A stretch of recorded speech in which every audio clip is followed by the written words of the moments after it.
بسم اللہ الرحمن الرحیم۔ معزز سامعین و ناظرین، کچھ عرصہ پہلے ناموس صحابہ اور اہل بیت بل کے نام پر ایک قومی اسمبلی سے اور پھر سینٹ سے ایک بل پاس ہوا۔ اس پر پاکستان کے جو اہل تشیع ہے، جن کے بہت سارے فرقے پاکستان میں پائے جاتے ہیں، لیکن اس بات پر سب نے متفقہ طور پر آواز اٹھائی کہ یہ بل ہمیں اعتماد میں نہیں لیا گیا ہے، یہ ہمارے خلاف ایک انتقامی کارروائی ہے۔ حقیقت میں وہ بالفاظ دیگر وہ یوں کہنا چاہتے ہیں کہ ہمیں صحابہ کرام کو گالیاں دینے کی اجازت دی جائے، ہمیں کھلی چھوٹ ہونی چاہیے کہ ہم کس کو صحابی قرار دیں اور کس کو صحابی سے نکال دیں۔ اب یہ اختیار تو اہل تشیع کو حاصل نہیں ہو سکتا۔ انہوں نے اس رد عمل میں مختلف کانفرنس کیے، احتجاج ریکارڈ کرایا، خصوصاً اسکردو میں جو گلگت بلتستان کا ایک علاقہ ہے، وہاں پر انہوں نے برملا جلسے جلوسوں میں صحابہ کرام رضوان اللہ علیہم اجمعین کی گستاخیاں کی۔ اس پر جو نیچے والا گلگت بلتستان ہے، جس کو دیامر کہا جاتا ہے، جس میں چلاس، تانگیر، دریل اور اس طرح کے جو علاقے آتے ہیں، ان میں جو سنی کمیونٹی ہے وہ زیادہ ہے، تو انہوں نے بھرپور احتجاج کیا کہ جس بندے نے صحابہ کرام کی گستاخی کی ہے اس کو گرفتار کیا جائے۔ تو اسکردو کے علاقے کے جو اہل تشیع ہے وہ ڈٹ گئے اس بات پر کہ ہم اس کو گرفتار نہیں ہونے دیں گے۔ یہ تنازع ایک مسلکی، ایک نظریاتی ٹکراؤ ہے جو مختلف مواقع پر مختلف زمانوں میں رونما ہوتا رہتا ہے۔ پہلے بھی ہوا ہے کئی دفعہ اور اس دفعہ بھی ہوا ہے۔ تو عموماً ایسا ہوتا ہے کہ علماء کرام ہے، سنیوں کے اور اہل تشیع کے ذمہ دار لوگ ہیں، وہ بیٹھ کر اس کا کوئی حل نکال لیتے ہیں۔ اس دفعہ اسکردو والوں نے بلکہ اہل تشیع نے حد ہی کراس کر دی۔ ان کے جلسوں میں انڈیا کے جھنڈے اٹھائے گئے، انڈیا کے حق میں نعرے لگائے گئے۔ اب صحابہ کرام کی گستاخی ہمیں کرنے دیں، ہم صحابہ کو گالیاں دیتے ہیں، اگر آپ ہمیں صحابہ کو گالیاں دینے سے روکتے ہیں تو ہم انڈیا کے ساتھ مل جاتے ہیں۔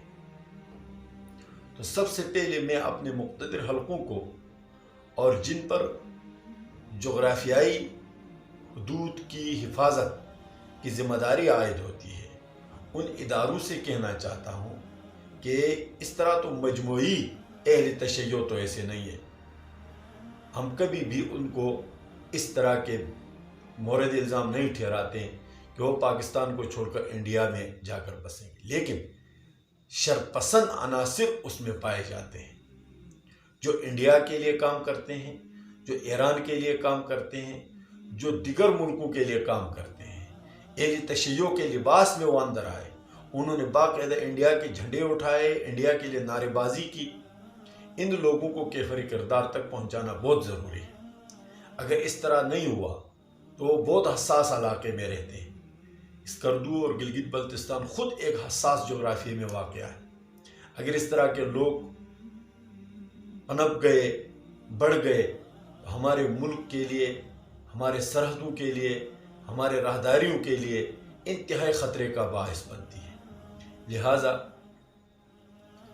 اور یہ ملک اور ملت کے ساتھ خیانت، یہ اس مذہب کے جڑوں کے اندر ہے۔ آپ کو اگر مختصر تاریخ بتا دوں تو برصغیر میں اور اس سے پہلے خلفائے عباسیہ میں اور اس سے بھی پہلے اسلام اور اسلامی بادشاہوں کے خلاف، اسلامی خلافتوں کے خلاف جتنے بھی سازشیں کی گئی ہیں، ان میں 90% کردار اہل تشیع کا تھا۔ ہلاکو خان کے ساتھ مل کر خلافت عباسیہ کو تہس نہس اور بغداد کا اینٹ سے اینٹ بجا دینے والا جو بندہ تھا وہ شیعہ تھا۔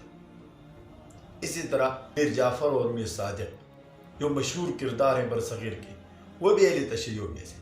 اس طرح بہت سارے ہیں جن کو گننے کی ضرورت ہی نہیں۔ تو اس مذہب میں غدر اور خیانت تو کوئی بعید بات نہیں ہے، لہٰذا ان لوگوں کو معلوم کر کے ان کو کفر کردار تک پہنچائے جنہوں نے انڈیا کے جھنڈے اٹھائے۔ یہ ملک کے خلاف بغاوت ہے، ادارے کے خلاف بغاوت ہے، اور اس ملک کے ساتھ خیانت اور غداری ہے۔ لہٰذا تمام گلگت بلتستان کے اہل تشیع مسلک کے جو لوگ ہیں ان سے ہماری درخواست ہوگی کہ ایسے لوگوں کو جو صحابہ کرام کو برمراہ گالیاں دیتے ہیں، یہ آپ کے مذہب میں بھی جائز نہیں ہے۔ آپ کے علماء نے اس بات پر تصریح کی ہے کہ کسی کے مقدسات کو گالیاں نہیں دی جاتی ہیں اور دینا حرام ہے۔ تمہارے مذہب میں بھی درست نہیں ہے، اور ہمارے مذہب میں تو یہ کفر تک پہنچتا ہے۔ اگر کوئی بندہ اس طرح کا کام کرتا ہے تو خود اہل تشیع اس کو گرفتار کر کے حکومت کے حوالے کر اور اس کے خلاف قانونی کارروائی۔ اور ان لوگوں کو جنہوں نے پاکستان کے خلاف بغاوت کی ہے، انڈیا کے جھنڈے لہرائے ہیں، ان لوگوں کو پکڑ کر پاکستانی حکومت اور گلگت بلتستان کے حکومت کے حوالے کر دیں، تب جا کر پتہ چلے گا کہ آپ اس ملک کے ساتھ اور اس دین اور اسلام کے ساتھ کتنے مخلص ہیں۔ اللہ تعالی ہمیں سمجھ کر اس پر ہماری توفیق عنایت فرمائے۔ السلام علیکم ورحمۃ اللہ۔